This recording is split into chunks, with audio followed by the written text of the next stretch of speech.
So, as probably most people are aware, this is the Pavāraṇā day, the last day of the Rains retreat for this year.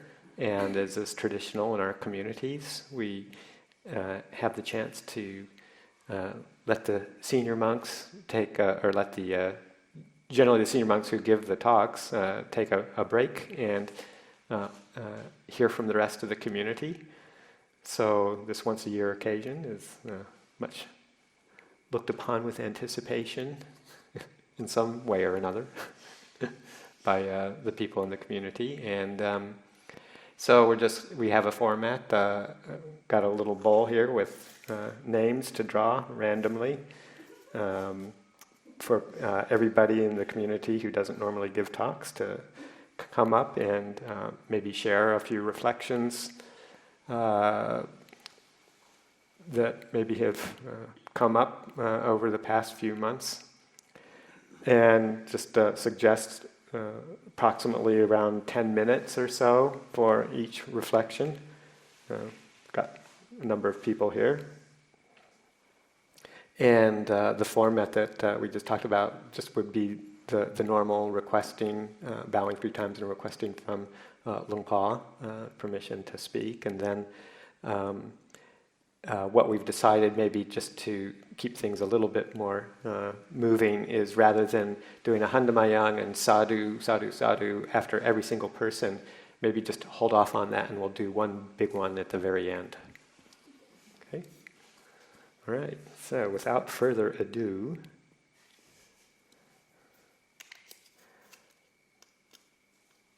well, the very first one is Ajahn Ṭhitapañño. Namo tassa bhagavato arahato samma sambuddhassa. Namo tassa bhagavato arahato samma sambuddhassa. Namo tassa bhagavato arahato samma sambuddhassa. Buddhaṃ Dhammāṃ Sanghaṃ Namasāmi.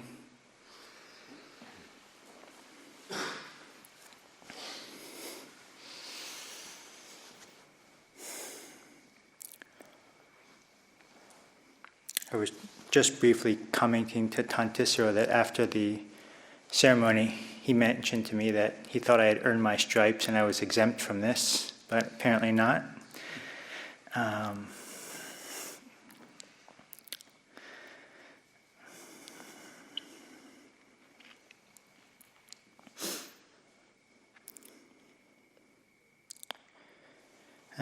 Appreciate being here and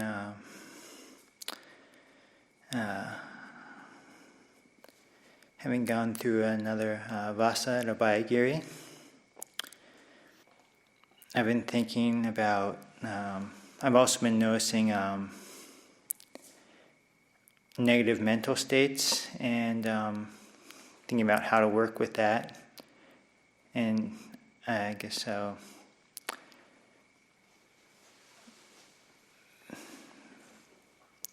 Been thinking of sometimes a bit of a hypothetical example can be helpful, and one thing I was thinking of imagining is, let's say, imagine you have a newborn baby, and you put it in a room, and it has sufficient warmth, but let's say it doesn't, that's all, it's just sufficient warmth, but then you were to leave it there. This is just hypothetical. How long would it survive? Not so long, I think. And then if we think of how helpless young and newborn babies are, then helps us bring forth this motions of gratitude. And it's a topic I've been thinking of. Many, not just Buddhists, but many people, probably like Oprah Winfrey and various people, and psychologists, etc., encourage this practice of counting one's blessings, reflecting on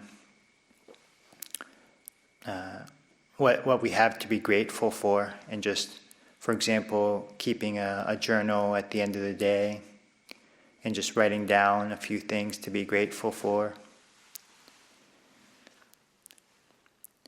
And one can write this down or just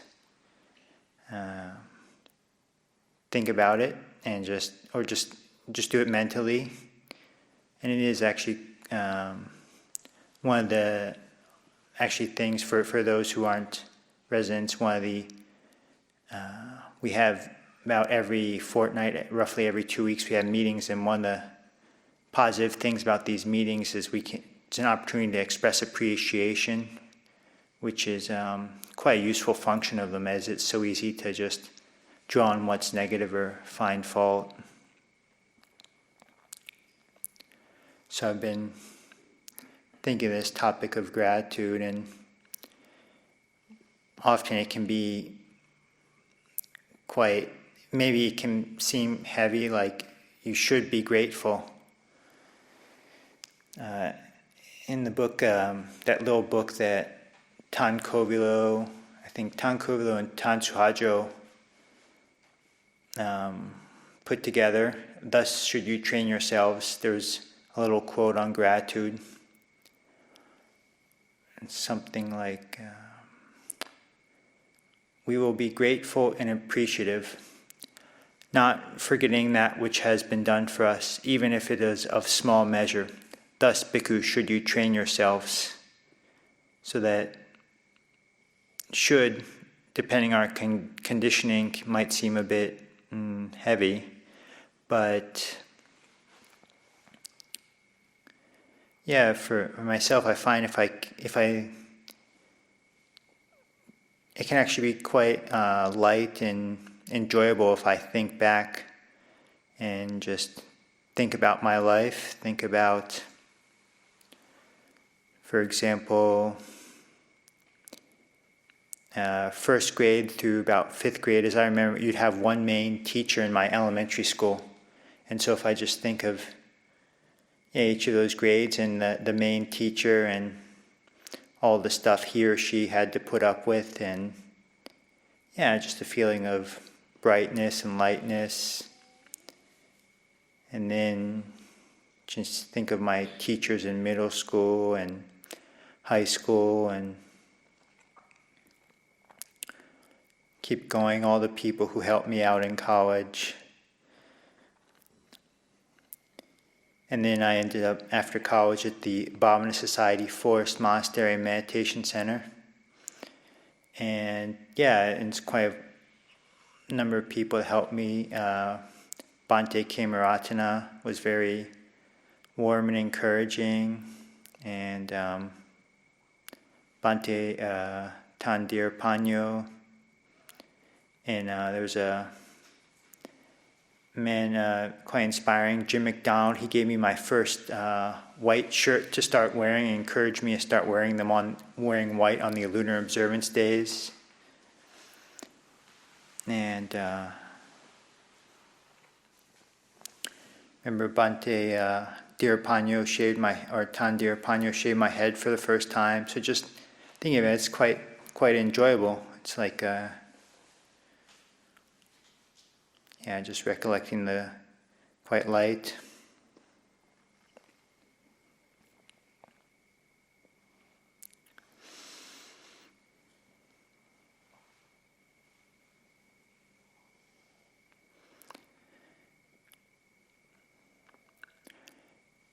And usually, being blessed to be here, we can think of, or even, I guess everyone in this room, we have, although it's so easy to go negative and find fault, we have clothing, we have food, we have shelter, and probably, I would guess, we have, medicines, the basic needs of our life met. And usually, if we look back on our day, it's not too hard to think of one or maybe even multiple ways that people have been kind to us, done a nice gesture, and so it's quite a nice, uplifting way to view the world. And over time, I think it can have a quite positive effect. So just offer these brief thoughts for reflection this evening. Cittapālo. Namo tassa bhagavato arahato samma sambuddhassa. Namo tassa bhagavato arahato samma sambuddhassa.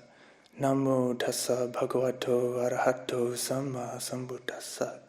Buddhaṃ dhammāṃ saṅghāṃ namasāmi.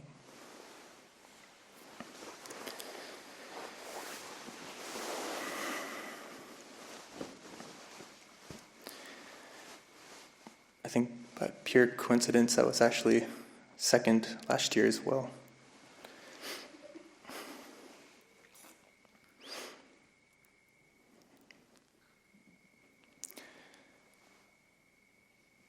So, for people who don't know me, I am Ajahn Ṭhitapañño.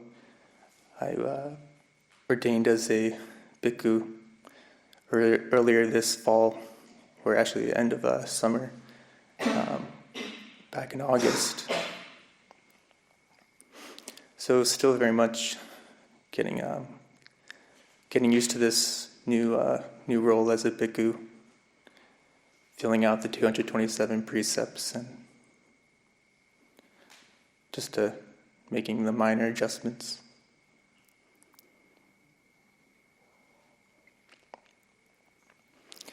Yeah, for me it's been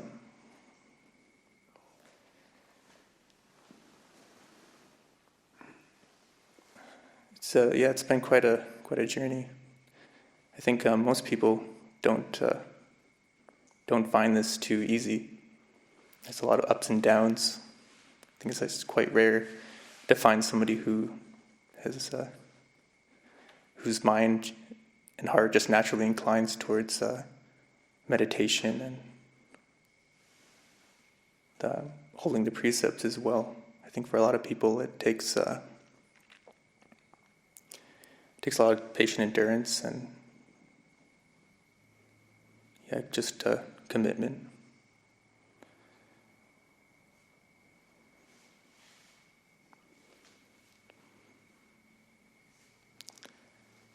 For me, it definitely was that case. The Anagārika year was quite difficult.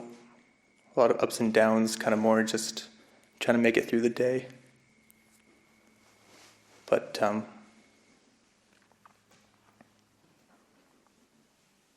through all of that, and also the novice year, just really trusting myself on a deeper level. When things would get difficult, remembering why that I came here to begin with.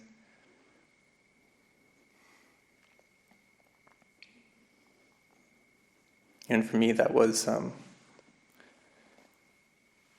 to find something that was more meaningful and purposeful in my life. I know at least kind of maybe around like high school, when I started to experience like dukkha really for the first time full on, just not knowing even like what happiness was or how to get that. So that's kind of how my search started, and I remember just having this kind of aching feeling in my chest and just kind of a feeling of directionlessness and just not feeling like I was living my life well or fully, just like something was missing, I guess. There was just no sense of really meaning, like I wasn't working towards anything that was really fulfilling, that kind of fed my heart on a deeper level. So when I was fortunate enough to find Abhayagiri,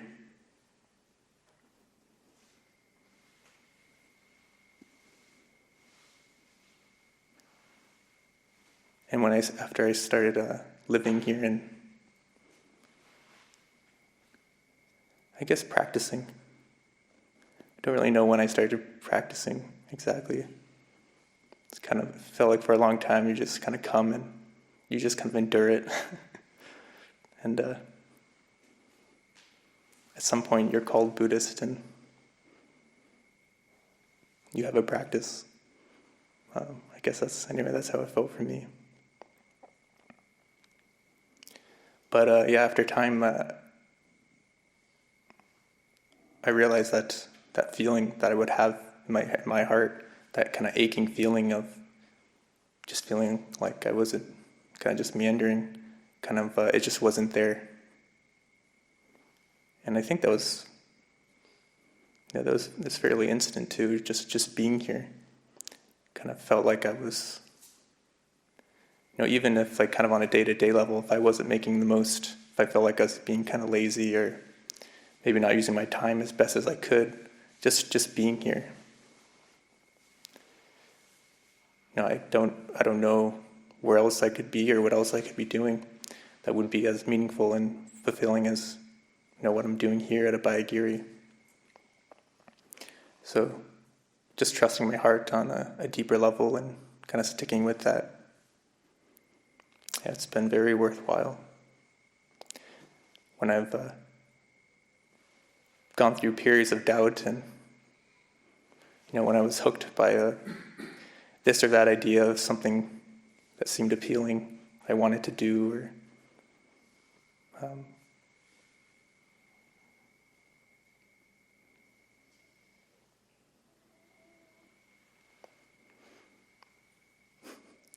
lost my train of thought.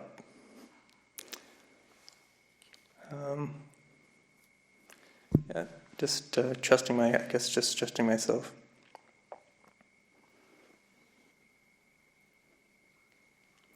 Okay, I think I know where I was going with that. Yeah, so when these periods of doubt would come up,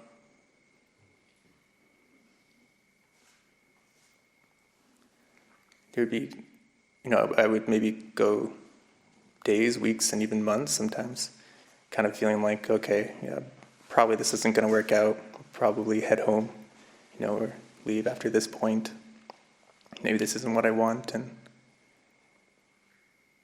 a lot of it was dependent on how long I was willing to fuel that certain kind of storyline that would, come up. But, of course, it would always change. Eventually, whatever I was thinking about that seemed so appealing and worthwhile wouldn't seem so appealing, especially after I would think it through.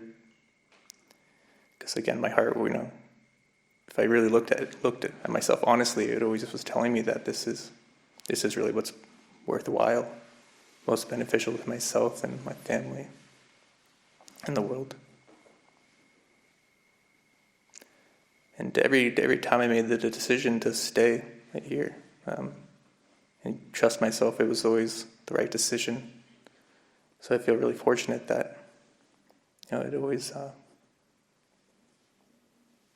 I was willing to give it the time and not make a rash decision and just leave.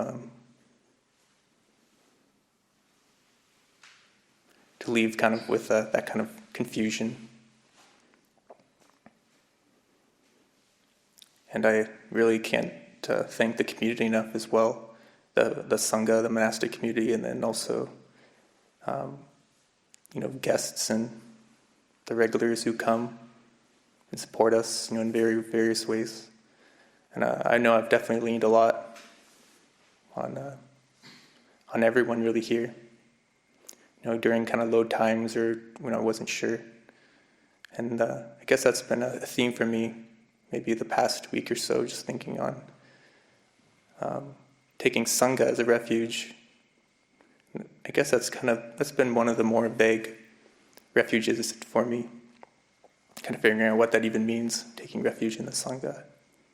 But I think part of it is, going to, these people we look up to, our Ajahns and our spiritual friends, and, building these relationships, friendships, and if we have doubts or questions, expressing those, and because really we're all going through the same thing. Building that sense of camaraderie has been really invaluable, and it's actually one of the most, the friendships I feel like I've built here. I feel like really that's the most, in terms of day to day, it's one of the most enjoyable aspects or most rich parts.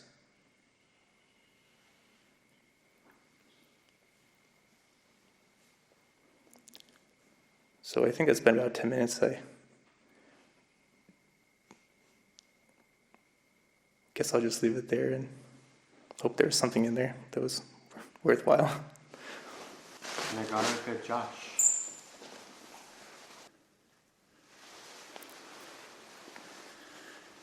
Namo tassa bhagavato arahato samma sambuddhassa. Namo tassa bhagavato arahato samma sambuddhassa. Namo tassa bhagavato arahato samma sambuddhassa. Buddhang dhammang sangham namassā.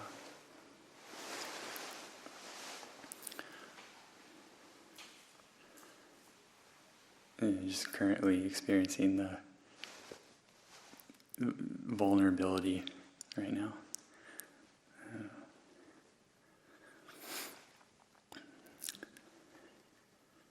It's really interesting that it's like self-consciousness that arises in situations like this.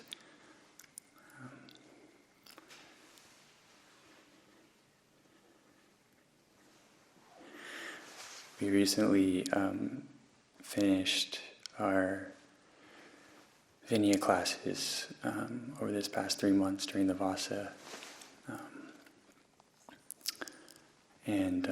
So that's where we study the monastic code and go over the precepts and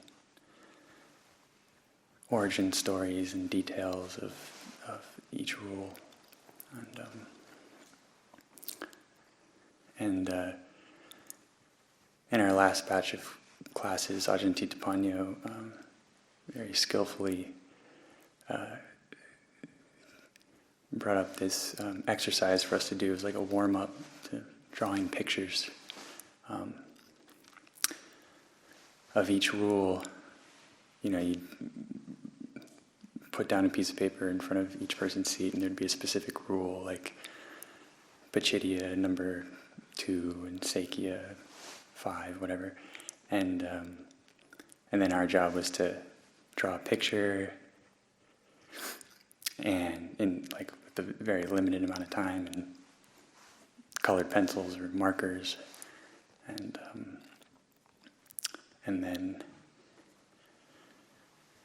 it was a bit of like show and tell, It was sort of like a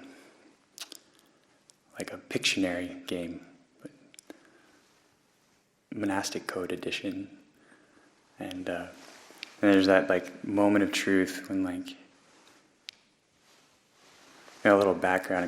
I really don't have skill with drawing, so I was like putting together my lines and squares and rectangles and stick figures, hoping people would make sense of the picture. And there's that moment of truth where you lift up the picture and kind of show it to each and every person, and anyway, similar kind of raw, exposed feeling. Of course, the community was very warm and encouraging when they saw the little stick figures. And, oh, yeah, that's good. Good job. So it's at least we're in a safe, supportive environment. I'm just coming off a 2-week retreat, and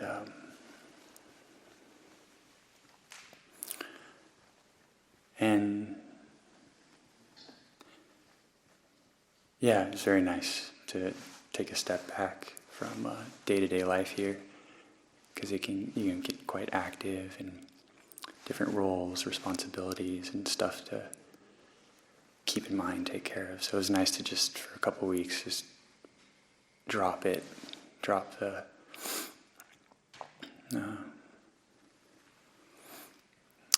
thinking about work and so forth. And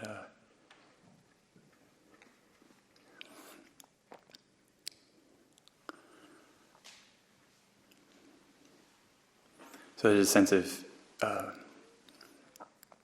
there's peaceful. It's quiet in the kuti, and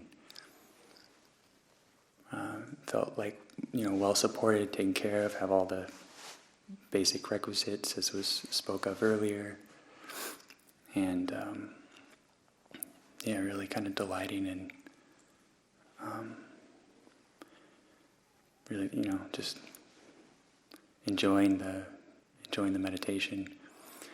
Of course, that's there's also, it wasn't all ease. It wasn't all easy. There's definitely challenges.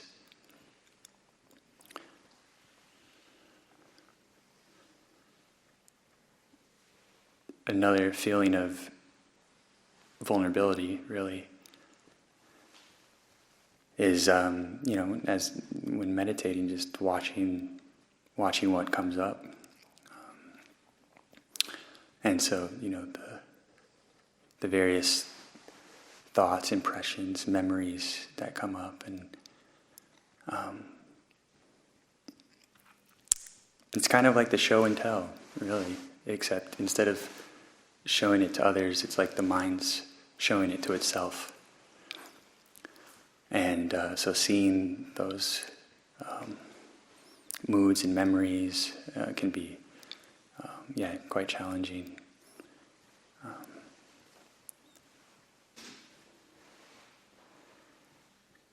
But it's also a relief. There's also a sense of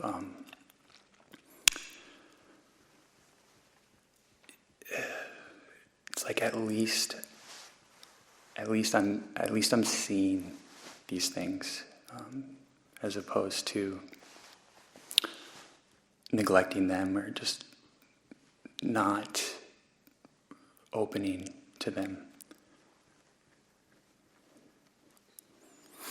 So there's, that provides a sense of like, oh yeah, this is right, this feels right, even though it's difficult, it's challenging, I feel like I'm on the right track, because I'm like, sense of feeling like there's dealing with things that need to be seen, acknowledged.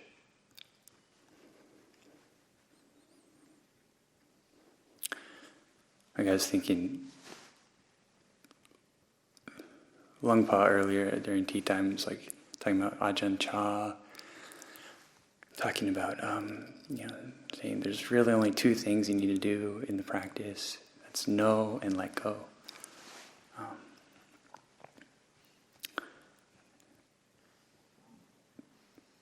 But I think that knowing part is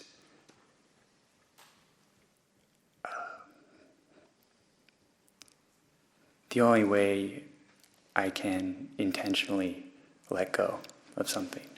Like if I don't know it, if I don't see it, acknowledge it, then I can't really...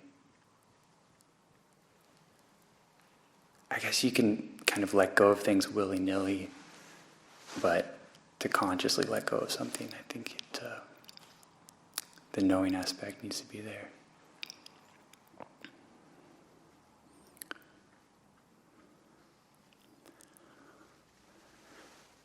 Anyway, but so coming back, I think this is the real test. Is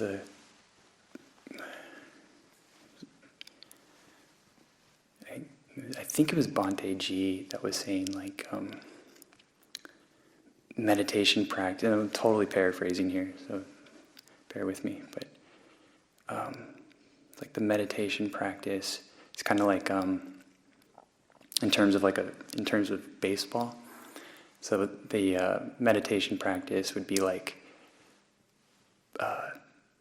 being in a batting cage. So like the formal sitting, walking meditation practice is like you're in a controlled environment.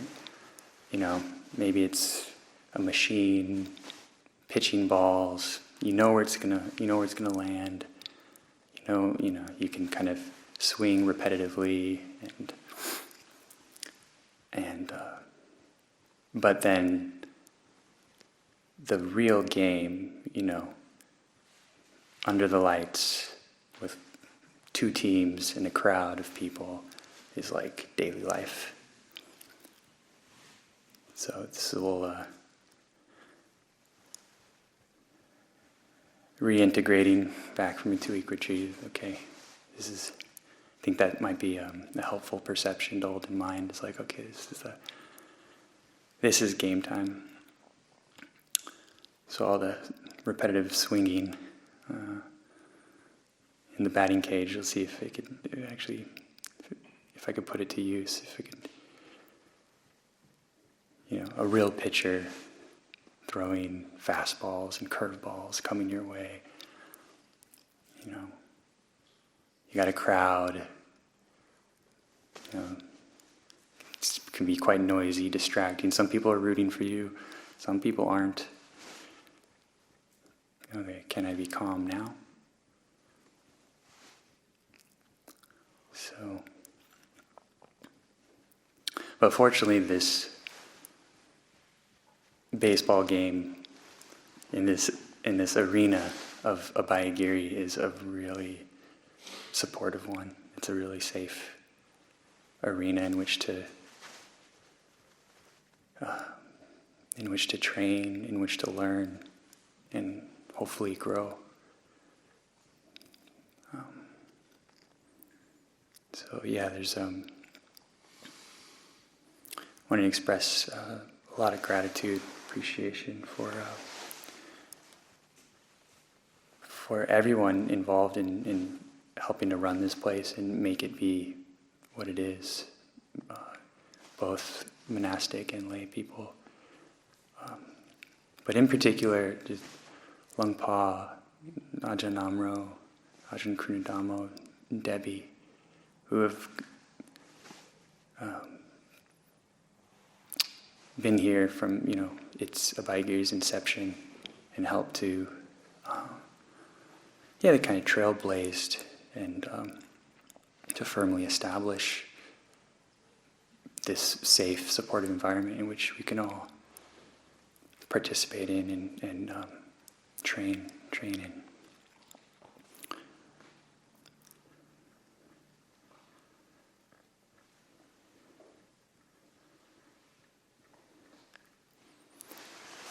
Also, my mom is visiting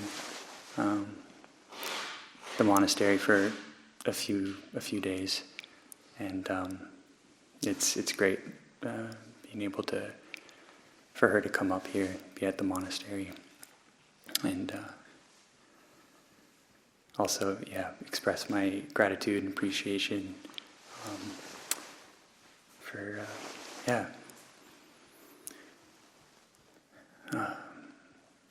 introducing me into the world, basically, showing me around. You and Dad were my first teachers.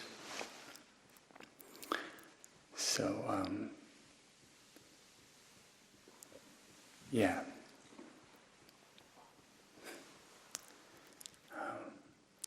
thank you.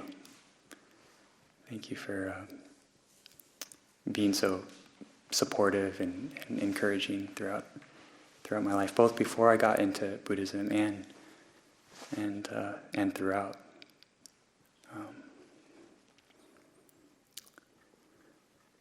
And it's an honor and a privilege to be able to show you this world of Abhayagiri and this wonderful community of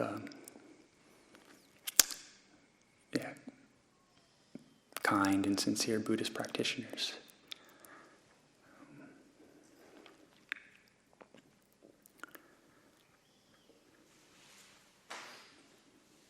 Okay, I think I've said enough.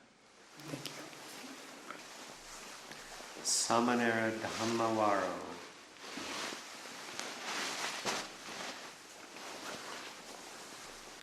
Namo tassa bhagavato arahato samma sambuddhassa.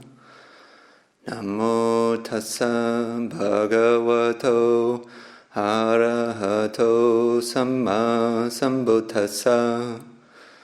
Namo tassa bhagavato arahato samma sambuddhassa.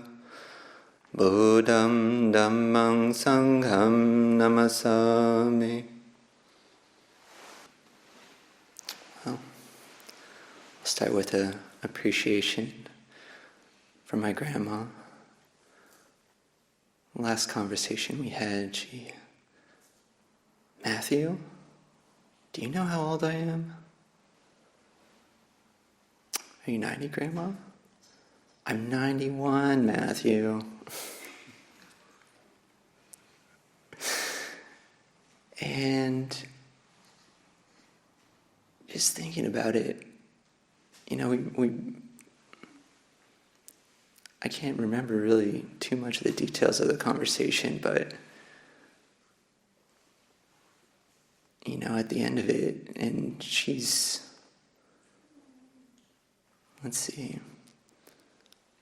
her parents immigrated from Poland, so she grew up in New York State. And I never asked her directly, but I would venture to say that if I said I'm at a Buddhist monastery, that wouldn't register at all. That wouldn't mean anything. But by the end of our conversation, she was just so happy. And just really touched me. And at the end of the conversation, can I send a donation? Can I send you a check? I'm like, yeah, Grandma, you can send a check if you want to. So it's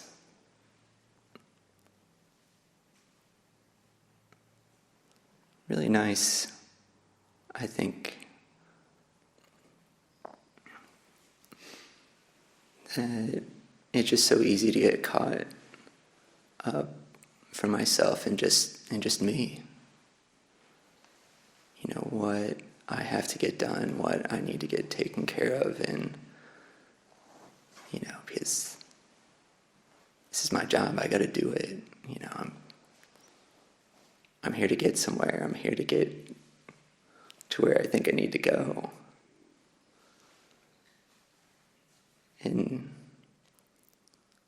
I think that's something that's been really nice, and something I can appreciate being here is just being receptive to these times. Because I think before, if I'd been talking to my grandma, I'd be like, oh gosh, I'd really like to go just meditate right now, and maybe I can smile and pretend, and we can have a nice conversation, but it's just like, okay, I'm looking at the clock, the phones here they'll tell you how long you've been on the phone. And I remember that being here at first, just looking at the phone, that dial so many times. I was like, oh my gosh, it's been 30 minutes. Oh my gosh, do they know how long it's been? Do they know how busy I am? 32 minutes. Oh my gosh. Maybe I can get out of this conversation. Oh my god. 33 minutes. Oh.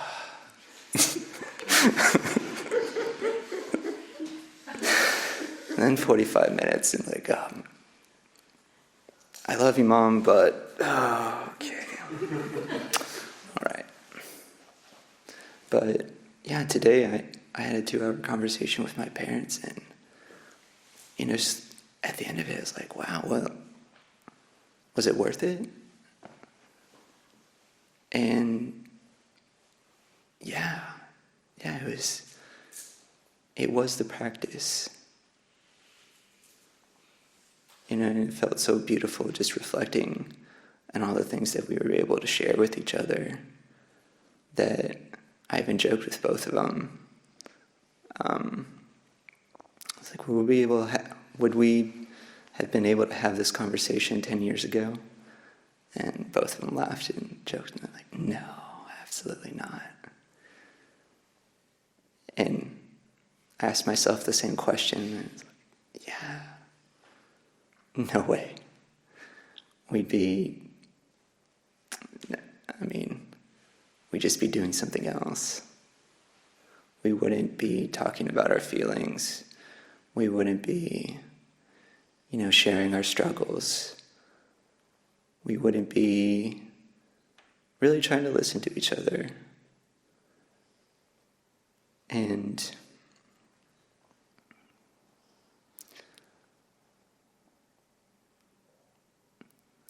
I think it's really beautiful just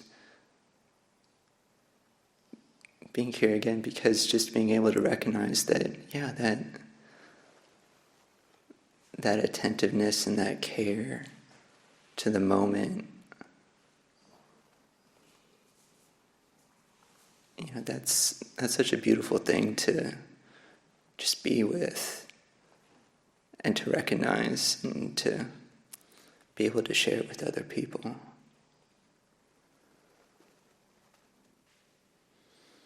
I feel like it's really nice to start with something warm and positive, because I feel like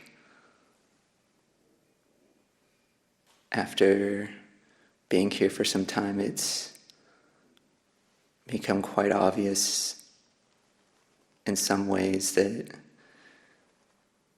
there's some tendencies that I'm bringing to the practice, and there's that intention to want to do good and really want to progress in this path.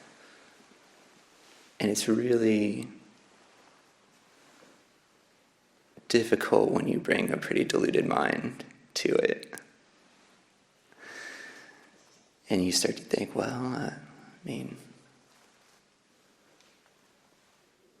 and I've had this happen so many times where it's like, okay, well, there's the precepts and there's the schedule, but I should do this too. Yeah, definitely. This is definitely the practice. And, I know we're giving up a lot, but I should probably give up more than what we're asked to give up. And, I know I should feel good about what I'm doing, but, you could always be doing more. So you probably shouldn't feel good. And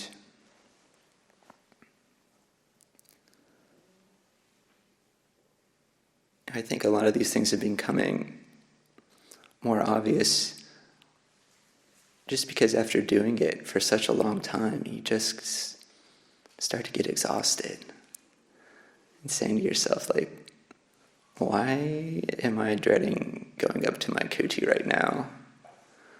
Why does the thought of meditating seem absolutely dreadful?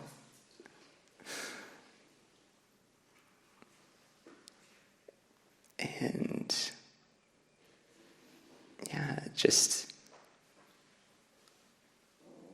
I think that's a really great thing I've seen so many times happen on this path, is this humbling effect to where you really construct this idea of what the path is, and you say, okay, I'm going to go for it. And this is obviously it. I've constructed it, I've confirmed it with myself. And this is definitely it. And then by the end of it, you're like, that absolutely was not it at all. and you're kind of face down in the mud. You're like, I don't really know if I want to get up right now even. I'm just kind of, I'm good right here for now. At least I know this doesn't work.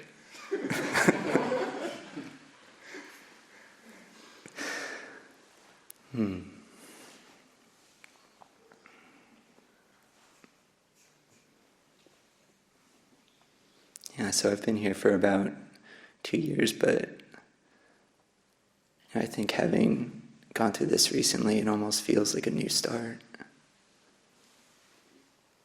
I appreciate that aspect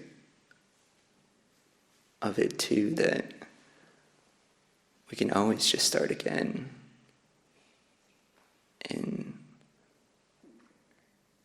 it seems like the struggles and the challenges we go through, help to give us some kind of solid foundation. But, there's something really beautiful about just hearing something simple, ordinary, or just hearing the same teaching again and just feeling like it's impacted you on a very deep level in a different way. And so,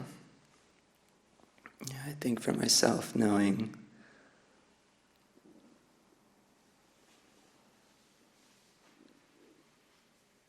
starting to recognize for myself how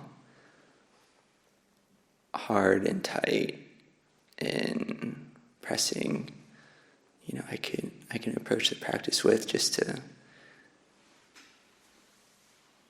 hear these words from people I think that have been sharing tonight, and will continue to share, that it's just being really kind to oneself is actually a really beautiful thing, and just being open and honest about, we're not all these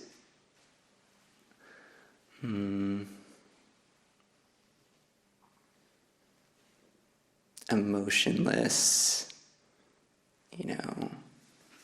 beings that have to just drop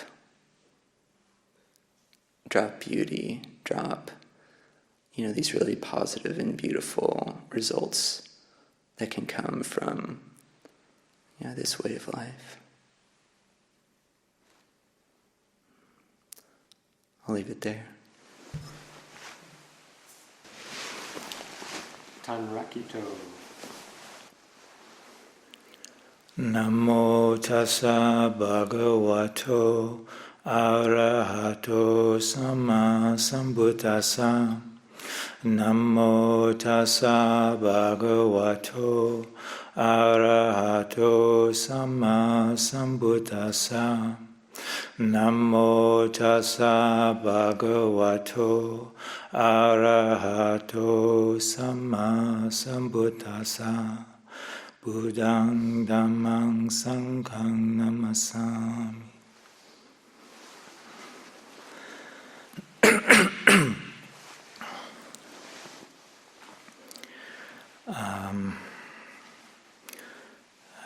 I'm going to speak a little bit on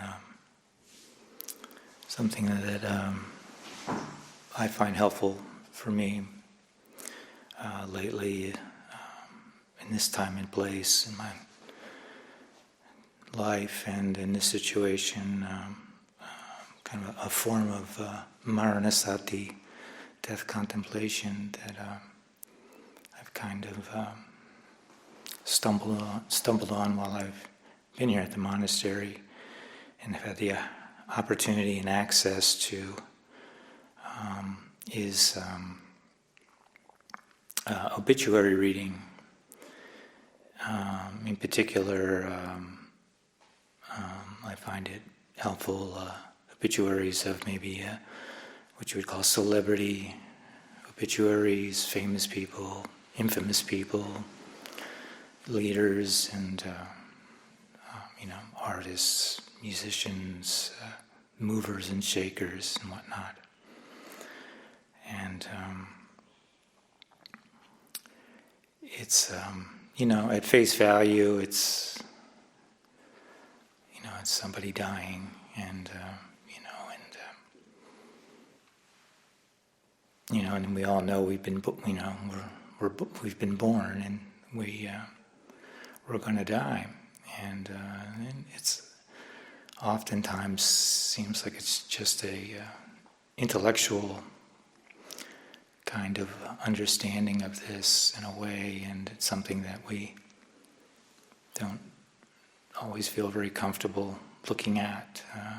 It's something we put a label on, put it on the shelf. It's like, yeah, I'm going to die.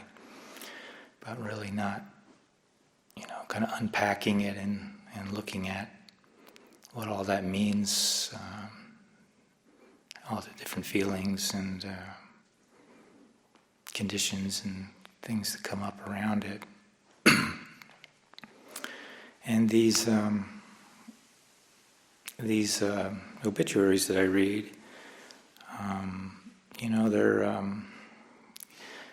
they're kind of, removed. They're not like reading obituaries from immediate family. So it's easier to have a little bit more equanimity and not have maybe so much of a sense of me tied up into it. But these people that every day there's somebody new has died and have had an effect in some way in my life, and these depending on the individual, what they did, what they were doing, can bring up a lot of different feelings and emotional tones, memories, things that I've maybe hadn't thought about in quite a few years, and these things come up, and some of them are maybe bring up pleasant feelings, some of them will bring up aversion. It's kind of a seems like such a simple thing, these obituaries, just these little neat little bios, summaries of a person's entire life that's written down in a few paragraphs, and but these there's just a lot of different ways you can go in kind of investigating the heart through these obituaries and these different feelings that come up. For me, it could be maybe a musician that I enjoyed listening to when I was young, and maybe I hadn't thought about them in years, and these different feelings come up. These, the music that maybe was kind of like a backdrop of a, kind of a soundtrack of my life at that period of time, and so it ends up being, not just about this person who has passed away, but also what effect, what causes and conditions, what they, being a musician maybe in this case, what effect did that have on my life, and where was I at that time? What was I doing? Was it skillful? Was it not skillful? Does regret come up in some way? Memories of things I maybe don't want to think about that were happening at that time can come up, and all these things can come up for investigation, and kind of just just learning what makes me tick, and it's and you can come at it from a lot of different angles. It doesn't have to be a heavy feeling. It can be approached even with like the Brahma Viharas, where somebody's life can be appreciated, the good acts, skillful acts, service that these people have offered the world can be appreciated.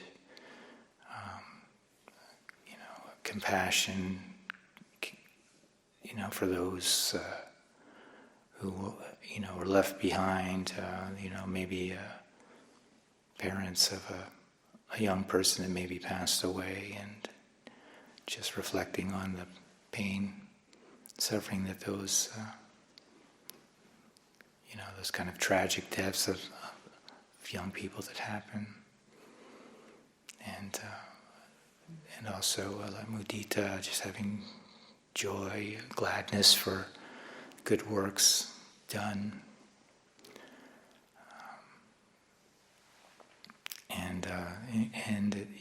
but at the same time, since it's a little bit removed, it's easier to have a little bit, opaque equanimity around this, and not.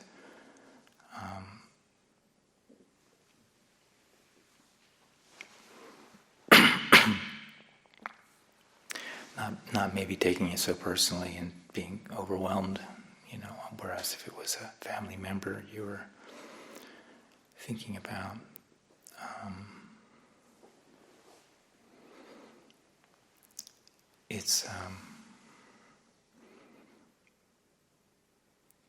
I don't know how long this will continue for me. I have the opportunity here for this to happen, and I find it useful. But that may change. It probably will change. But for me, just having something more. These obituaries kind of bring a more visceral, kind of a more, meaty kind of feeling around death, and that it just doesn't happen with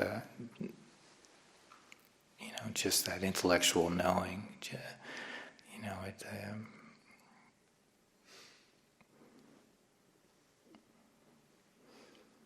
Those kind of aha moments is what I tend to find with these obituaries, and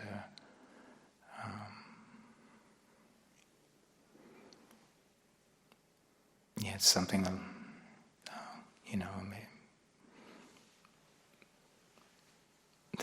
you may find useful. I don't know, but it's something that I've just kind of seem to do it every day when I can, just to read them and research them, end up researching people a little bit and learning more about their lives and how they've unfolded, and it can turn into something more than just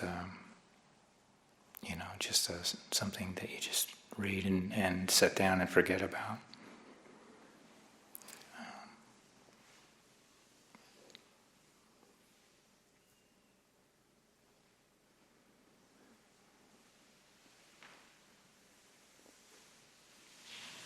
I think I'll leave it there.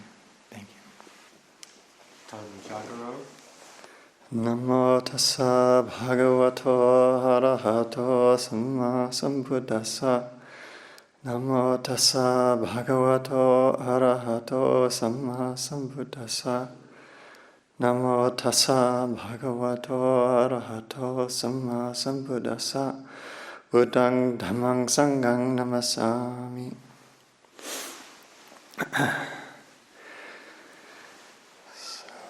Ask the Sangha lay people take leave to speak a little on Dhamma, which I think, to me, truth is a very important part of that. It's kind of a simple word, but just the truth of what's going on right now, as clear as the mind can see it. And there was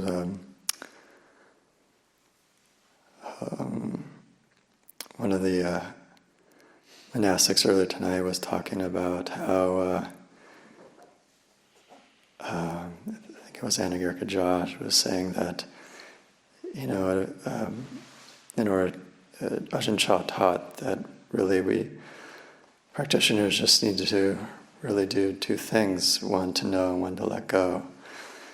And yeah, it does definitely seems that to let go, the mind needs to know, it needs to see clearly.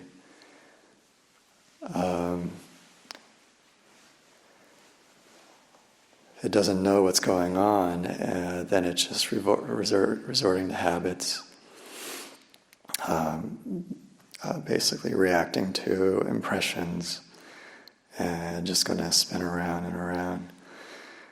So, yeah, just know like what was the truth right now. And the truth right now, is like, I think one of the things that, I remember, coming to Dhamma practice as a layperson or coming to the monastery early, and you hear, okay, these are defilements, they're bad, we need to get rid of them. All right, yeah, okay, bad defilements, okay, yeah. But what I found, again, I just speaking for what I found for myself is that coming at with that angle of, okay, gotta get rid of this, gotta change me, it just sets up another kind of another pattern of pushing, of aversion, of greed, of self, and so just to go, okay, right now, what is the mind doing? Really, okay. And what does that feel like? How do I know? How do I right now there's fear, or maybe there's aversion, or maybe there's pining for something, really want something. How do how does, oh yeah, it feels like this in this area, it's changing in this way. Oh, now it's pining for this, now it doesn't want that. And it's like, oh, so like I found that getting a feel for the texture of aversion, of fear, of dislike, of liking, of gotta have this, or this, it's gotta be this way. Gotta, whatever the gotta is, oh yeah, you just kind of, you can imagine, just kind of you can feel like the heart tighten, the hands just kind of, gripping, and you're kind of bowling over, okay, yeah. And then similarly, I remember hearing Lumpur saying, maybe it was a tea time conversation, he was saying something to the effect of it's not like we're it's like some sort of string of, uninterrupted series of craving that's just building on, because, we just probably just explode if we were just craving off of craving, we just don't recognize, we don't recognize any, the mind doesn't recognize the peace, that there's moments that it's not pining for something, and that's not really the letting go that the Buddha is talking about, but that's I think kind of pointing at this change, and that's, I think, really helpful to see. It's oh, wait a minute, it's not just like constantly aversive. It's not constantly wanting. And yeah, like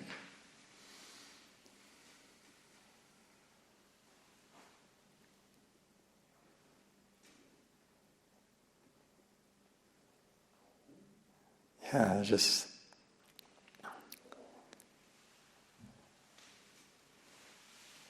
gonna allow for something different to happen.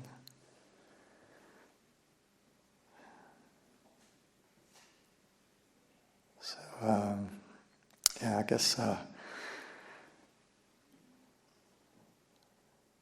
not sure why it just all kind of came out like that, but I wanted to just share my appreciation to everybody for getting a chance to,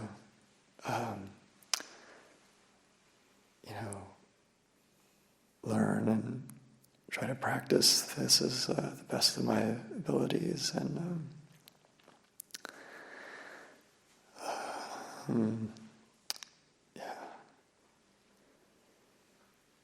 hope that was useful, and if it's, I apologize if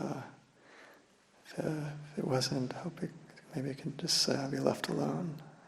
I'll leave it at that. Anagārika Bret. Namo tassa bhagavato arahato samma sambuddhassa. Namo tassa bhagavato arahato samma sambuddhassa. Namo tassa bhagavato arahato samma sambuddhassa. Buddhaṃ Dhammaṃ Sanghaṃ Namasāmi.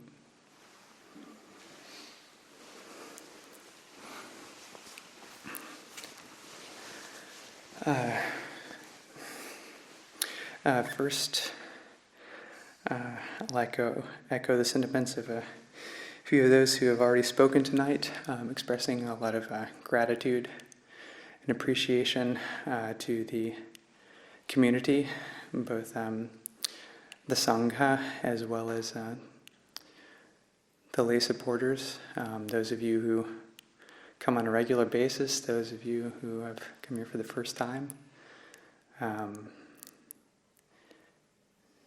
just an unspeakable sense of appreciation for everyone's support for one another, everyone's enthusiasm for practice, everyone's willingness and diligence to make this amazing place continue to grow. It's quite a phenomenal thing. Recently, things have been kind of like a nightmare. So I'll not speak too much directly about what's been going on. So as opposed to speaking directly off the cuff, it'll be more of an extemporization, I suppose. Something came to mind near the end of the meditation, a memory that recurs from time to time that I've maybe shared with a few people here in the past, that continues to be of great significance to me, and is this beautiful sort of cornerstone that just whenever it arises, I'm able to recall that there was just something about it that it just seems to make so much more sense the more I practice and learn Dhamma. So when I was a kid, I was probably about 5 years old. I went to a birthday party. It was at the small town that I grew up in. It was a place called Showbiz Pizza. It's very much like Chuck E. Cheese. And I don't remember many of the particulars at all about this birthday party. save this one moment where I think all the kids were in the sort of their sort of performance room where all those bizarre animatronic anthropomorphic animals are gyrating in very strange ways and singing very weird songs.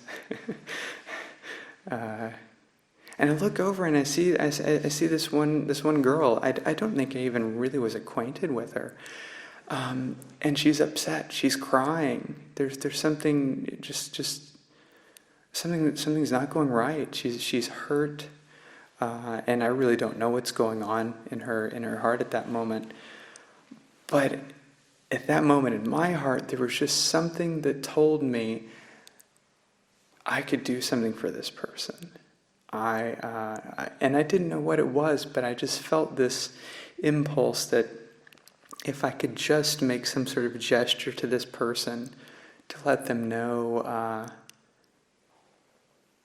that things were okay, that maybe that could be a benefit to them, maybe that could help them, maybe that could aid in the release of this difficulty they were experiencing. And I use all these words to describe this at the time, or now, but at the time, it was like instinct. There was just something in the heart that, with no words at all, just pulled me straight to this person. And without even thinking about it, I knew if I just walked over to this person, put my hand on their shoulder and said, "It's okay." That was the best thing I could do in that moment. And the memory of it, every time it comes to mind, it feels so wonderful. And I have to thank my mom for reminding me of it, because I'd forgotten it completely for many years. She even reminded me that the girl's mother had called her the following day to express her thanks and appreciation to my mom for raising a good kid. So I have to reiterate that woman's thanks tonight, and an infinite amount of gratitude and thanks to my mother for just telling me to be good to other people. And in that moment, just knowing, without being instructed, just knowing that's what that means.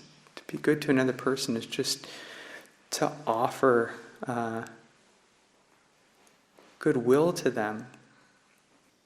And so, when I first began practicing, I think I was much more interested in just very directly practicing, something very like strict and minimal, like anapanasati, with that classical sort of really really strong focus on one somewhere on the nose, or somewhere in the mouth, or somewhere in the stomach, or somewhere in the chest. This very very tightly localized kind of practice. And at some point, many years down the road, I suppose, I kind of started thinking to myself, I need to do something else. I see some benefit in this, but something felt something was missing, or it felt I needed to go in a different direction, and perhaps it was a confluence of things going on in life at that time where I decided, well, I need to try out metta. I just needed to give it a try, because up to that point, I probably had a bit of a bad attitude about it. So it was a practice in and of itself, just to say, okay, whether or not I think this is a valid practice, or whether or not I understand it, I'm going to give it a shot and see what happens. And out of that experience, or out of that willingness to open up to a different perspective, a different way of cultivating the heart, things just really blew open. And that's just been everything for me since that time.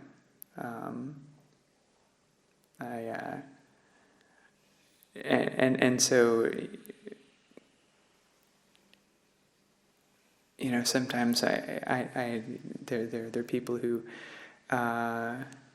speak of metta as like something is just sort of this sort of like vain, like hope that like everything's just going to be fine and dandy, and there's just nothing to it. It's just kind of this vapid, well-wishing, just this nebulous sort of thinking.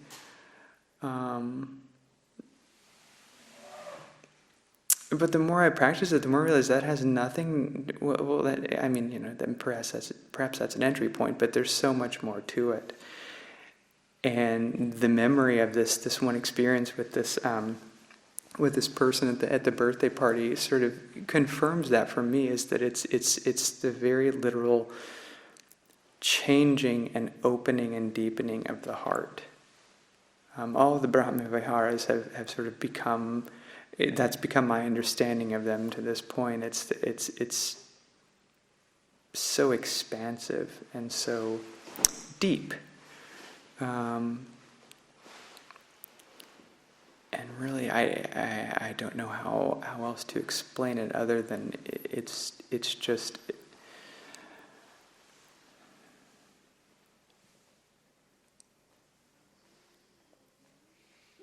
Yeah, it just opens the entire world up. And I just see infinite possibility in that practice. So that's a plug for anybody who's curious about practicing metta or karuna or pekka or mudita. For anyone who's knocking it, who thinks it's just some words to toss around in the mind for an hour. A real heartfelt encouragement to everyone to give it a try and stick with it enough to understand what dimensions of the practice it can open up.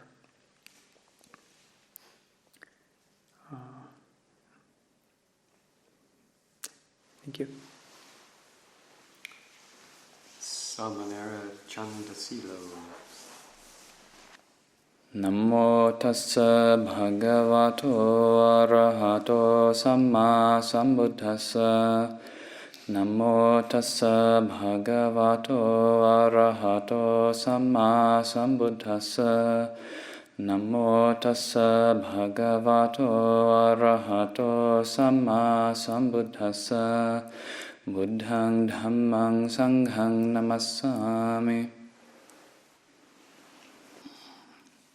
Well, I only get the microphone once a year, so even if I'm repeating what others have already said, my first priority is to express my sincerest thanks to everybody within this room and without,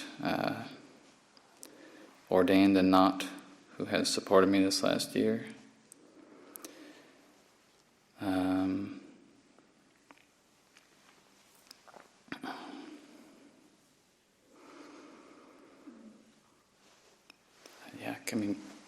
What is there to say? Conditions here are extremely favorable for the work that we're trying to do, and I feel extremely blessed to be here. I guess more than I can accredit any personal growth to a particular technique,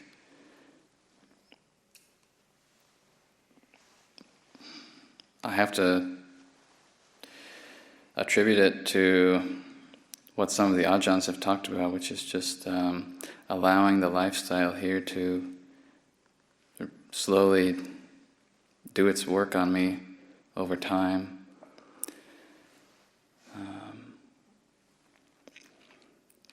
A life of simplicity and renunciation I've been here not quite a year and a half, but I think I've already felt significant benefits from living here. One of those would be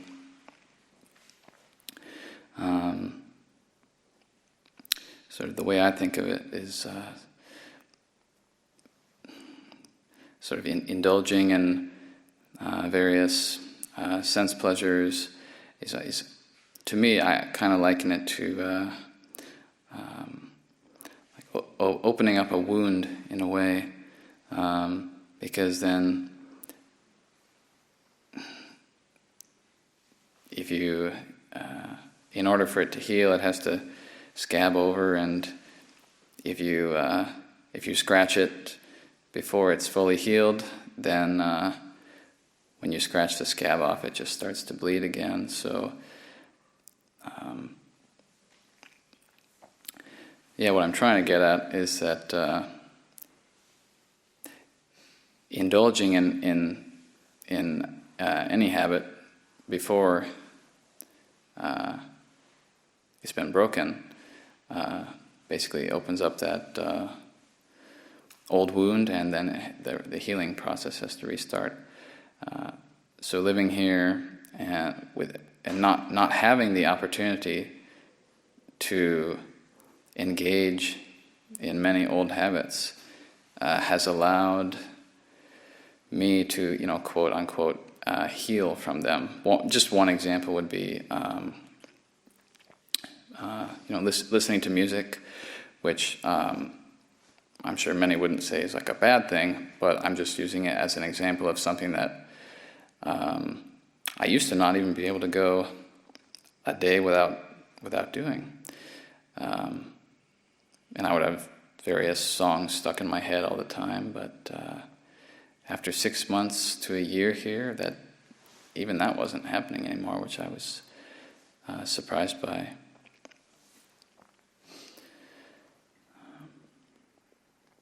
So these sort of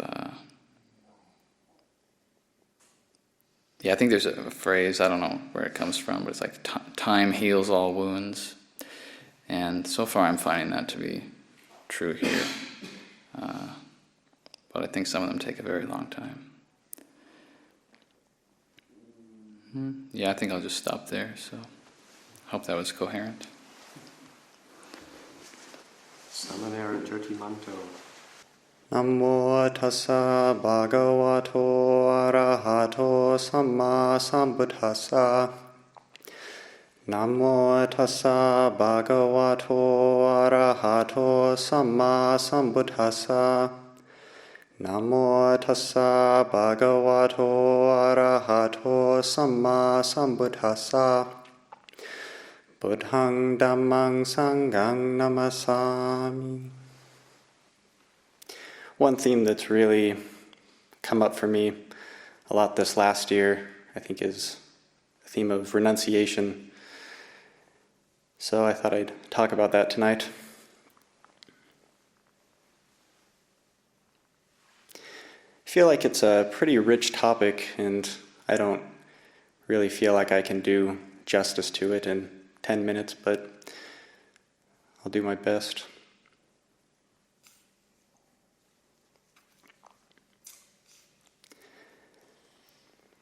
Renunciation is definitely a quality that is core to our path. In terms of the canonical descriptions, it's placed basically right at the beginning, under right intention. It's the very first one in the list, intent based on renunciation. It's very important, therefore. It's easy to overlook this fact. I remember when I first came to Abhayagiri, when I was freshly in Anagārika, I was having struggles of various kinds, and I remember having some sort of a meeting with Lungpo, and I think he picked up on this, and he said something to the effect of, "This is a path of renunciation," and I just thought, "Oh yeah."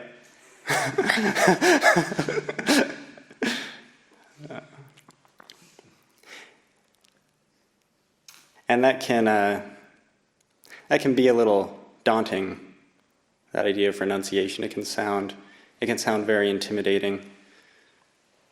It can provoke some fear, the idea of giving up our attachments, giving up the things that, that we like, that make us feel familiar, or that give us a feeling of comfort and familiarity.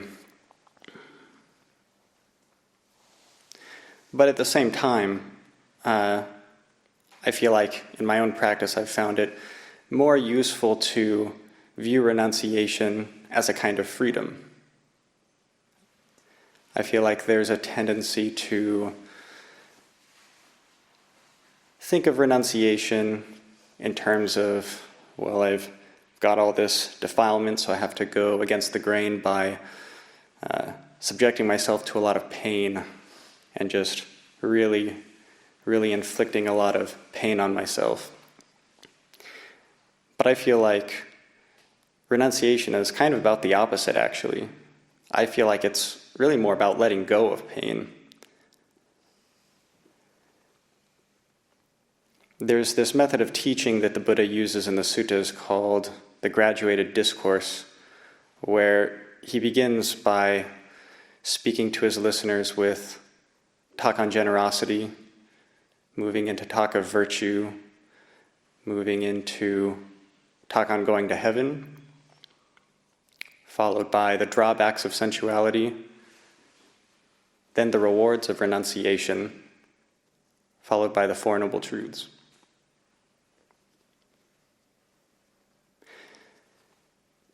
So it's not really an easy practice. It's pretty high up there in the list. It's the theme that primes the mind for awakening.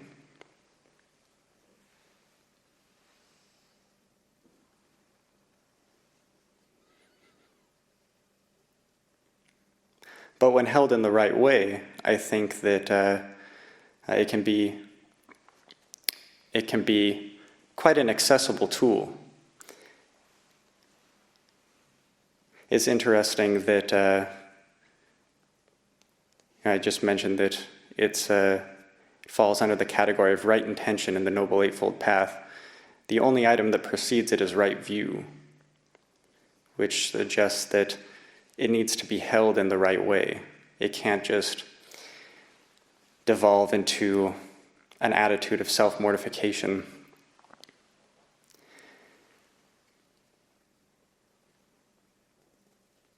And what I found is that there are many ways that one can work with it.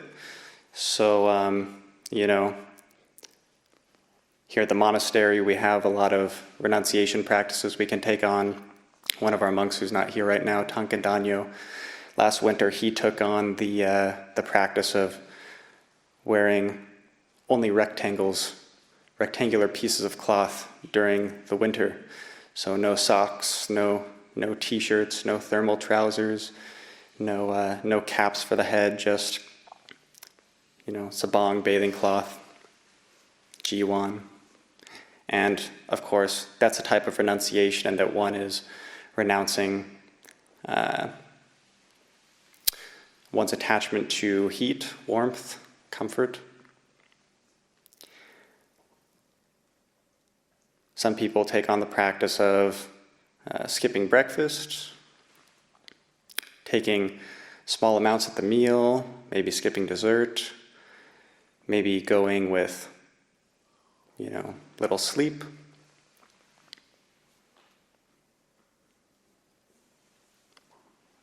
In terms of lay practitioners, we can try things like renouncing Netflix, at least a little bit. Fortunately, I think the bar is pretty low in America. I went to go visit my family not that long ago, and I took a plane to get there. And I remember as I was sitting in my seat, I looked in the pouch on the seat in front of me, and there was a flyer. And all it said in big, bold words was, binge nonstop.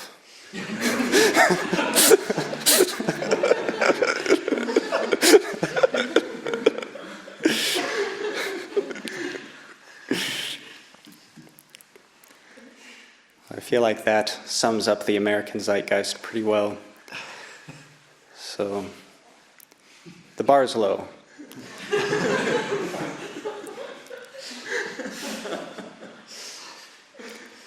Everyone in this room should therefore take it as an encouragement to experiment with renunciation and really get creative with it.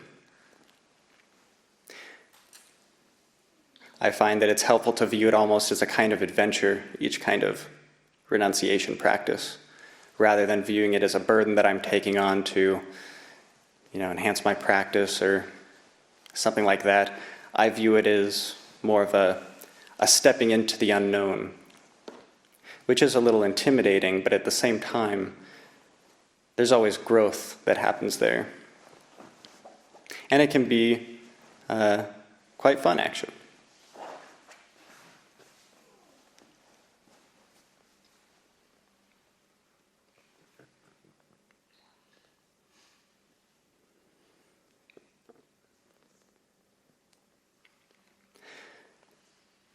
So I really advocate this practice of, just trying to strip away the layers of unnecessary baggage. As a lay practitioner, I found it helpful to try keeping the 8 precepts one day out of the week.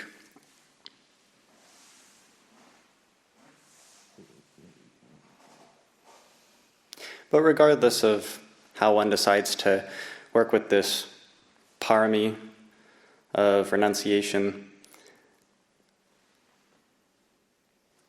I feel like it has very profound effects on one's practice. I mentioned earlier that in the graduated discourse, the rewards of renunciation, or what I kind of interpret that as meaning, how I interpret that as meaning basically the pleasure of renunciation. I view the rewards, the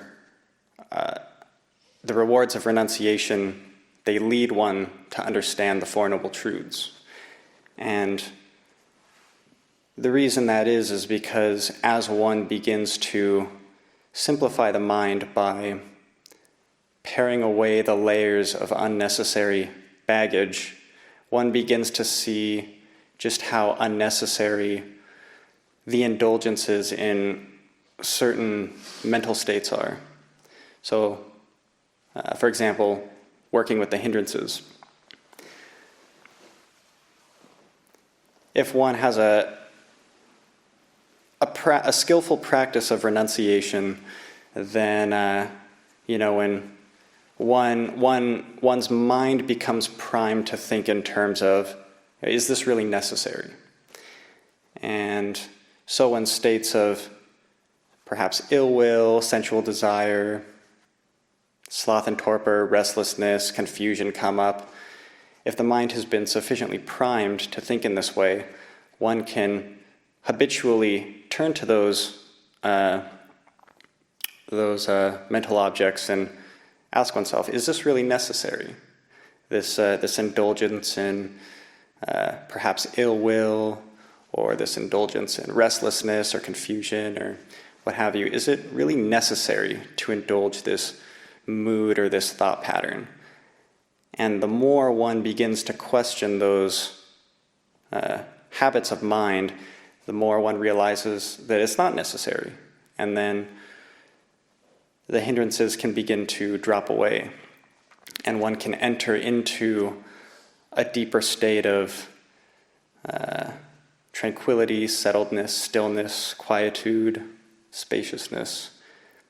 And this can act as the foundation for liberating insight. Well, I don't think there's too much more I need to say on the topic, so I'll just leave people to reflect on these words and just give this encouragement to really question what's actually necessary and how can I find joy in going with less. So I'll leave it there. Time for Gambhīro. Namo tassa bhagavato arahato samma sambuddhassa. Namo tassa bhagavato arahato samma sambuddhassa.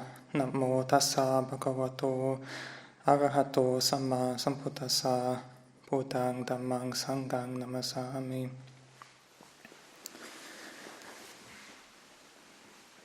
So everyone's probably feeling pretty apathetic at this point and not really caring what anyone says anymore. So I just want to say congratulations for sitting still for 2.5 hours. If I go on perhaps 2 positions later, there might not be anyone here. So we're almost done. You've been cultivating patient endurance, and I have mudita for everyone.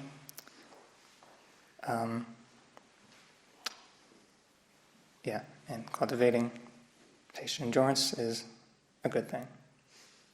So that's all. Tissaro. Namo tassa bhagavato arahato samma sambuddhassa. Namo tassa bhagavato arahato samma sambuddhassa. Namo tassa bhagavato arahato samma sambuddhassa. Buddhaṃ Dhammāṃ Sanghaṃ Namasāmi. I'll tell a quick story. When we were up at the Pacific Hermitage, Ajahn Ṭhitapañño traveled up with us, and we were all hanging around the table talking one night, and Sāmaṇera Jotimanto was telling Ajahn Ṭhitapañño how his sister is a translator in sign language. And Ajahn Ṭhitapañño often asks, what words are, what they mean. He's learning English and doing an excellent job. And so we explained what sign language was, communicating through the hands and movement. And then Ajahn Ṭhitapañño and I continued talking. We ended up staying up till like 10:30 or so.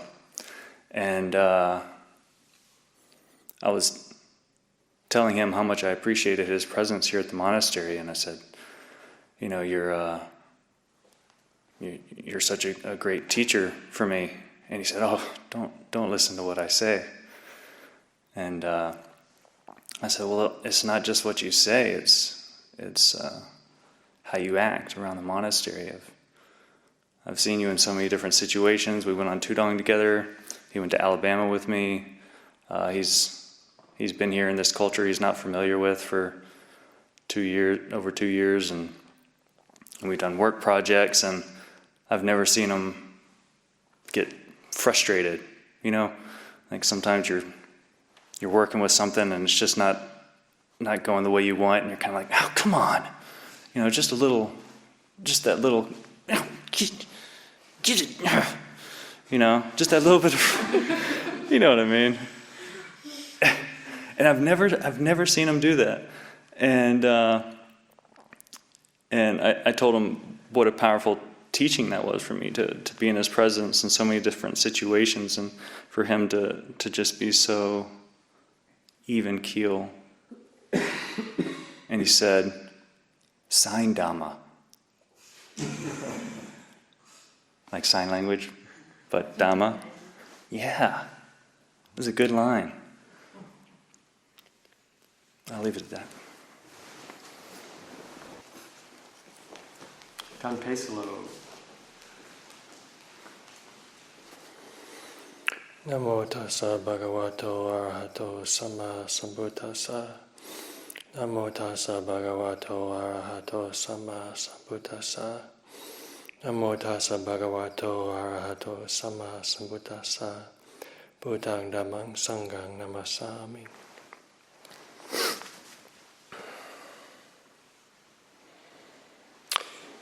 It's not as late as it feels.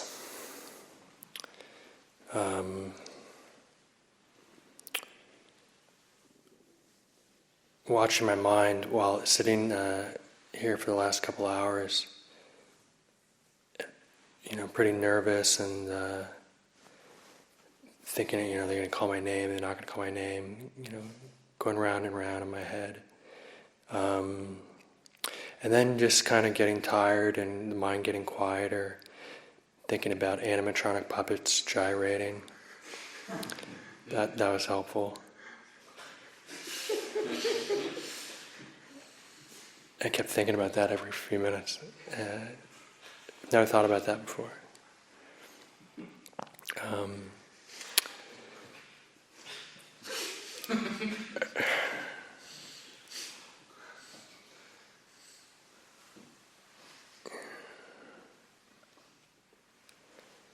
And the mind just got quieter and quieter, and I don't know if I really have that much to say, so I'll just speak for a few minutes to honor the occasion and keep it brief, mercifully.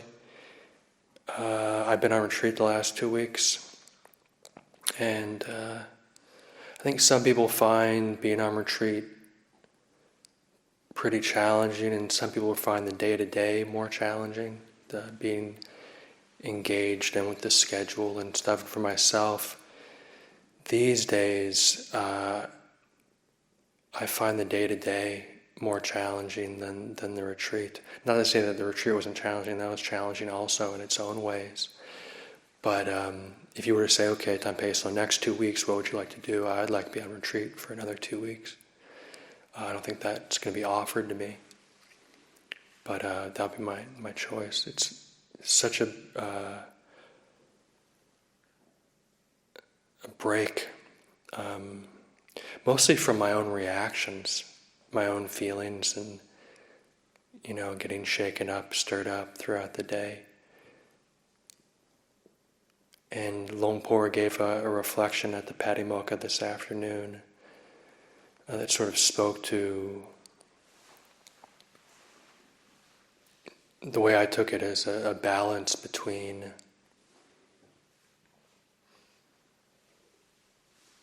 the mundane and the supermundane.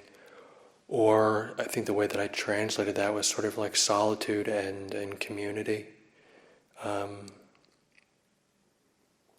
the importance of balance and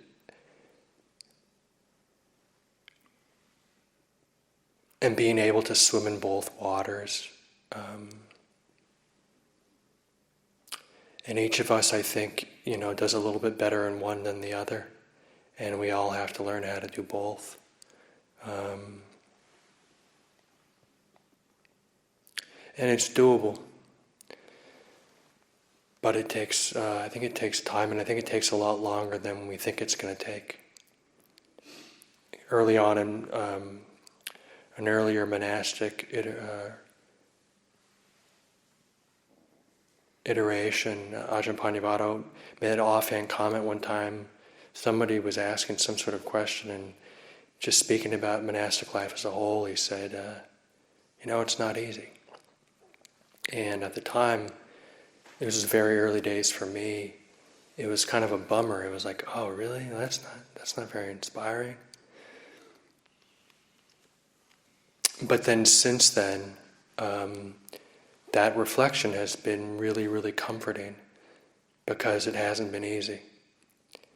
And just remembering that when I'm getting down on myself or when I'm having a hard time, remembering this is difficult. This is not easy. And it wasn't easy for Ajahn Chah, and it wasn't easy for Ajahn Mahabua. And these are the greats. And if it wasn't easy for them, then it's okay that it's also not easy for me. And it puts things in perspective.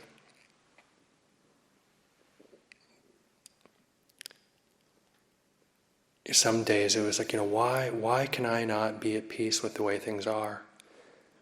It's so easy to say that. And it's so hard to actually do that. Why can't I just love everybody? why can't I have unconditional love for everybody? And it's doable, but it takes a while. At least that's my experience. I hope your experience is different. I imagine it's probably similar to mine. And that's okay. That's the way it is. And maybe coming to terms with that is a step closer to being at peace with the way things are. Because the way things are is that it takes a little while. But I can say that, at least from my own experience, it does get better. Monastic life, the practice. Seeing small improvements here and there, things that were more difficult in the past are a little bit easier. New challenges always arise. But there were aspects of the retreat the past 2 weeks that were not as bad as they were in past years, or were better than they were. And that was really nice. That was very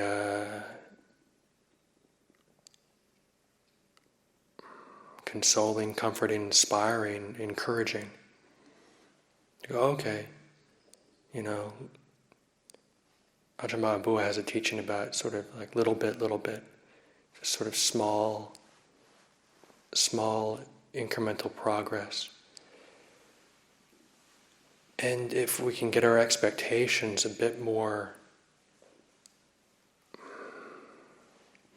in accordance with the way things actually are and the way things actually work,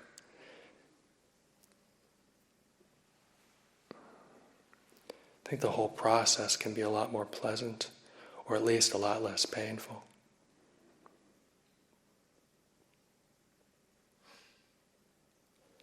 Express my gratitude to everybody and ask forgiveness for everybody and wish everybody well. Last but not least, Ajahn Kassapo. Drive it home, Ajahn.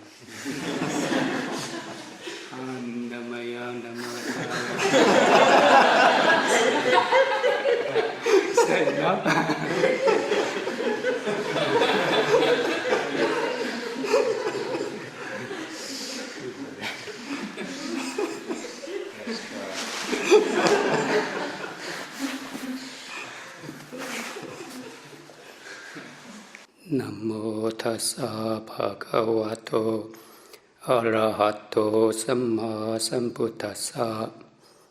Namo tassa bhagavato arahato samma sambuddhassa. Namo tassa bhagavato arahato samma sambuddhassa. Buddhaṃ dhammāṃ saṅghāṃ namasāmi. You just sit here and watching people coming up and nicely putting sitting cloth, bow, and then bowed and then ask permission and speaking a little bit, and then bow again. Just see people do mindfully. Just give some I feel just watching people doing that is quite nice Dhamma talk already.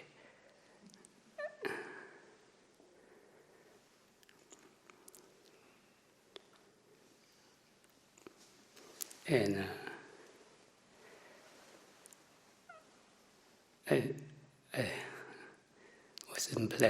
wasn't thinking I will give a talk tonight. But when beginning from Ajahn Ṭhitapañño, I know I will be up here again. But for me, not much. It's not much I can talk about. So, like this is a skill you have to learn to share the Dhamma even I can feel I after all these years of practice, I know I'm improving a little bit and less dukkha. But you want me to tell you how to do? I could not do it. I don't know how to do it. So a lot you have to do for yourself, and you know for yourself. And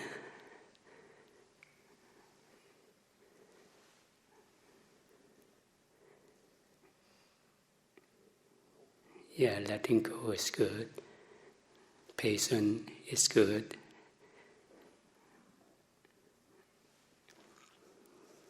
Helping out people is good.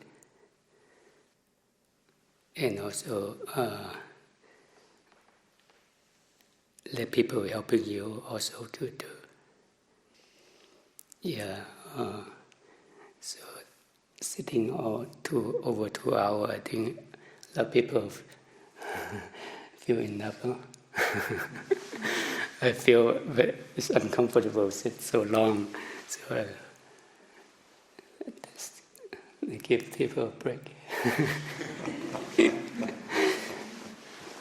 Handamaya no adagataya sadhu karang dadamase.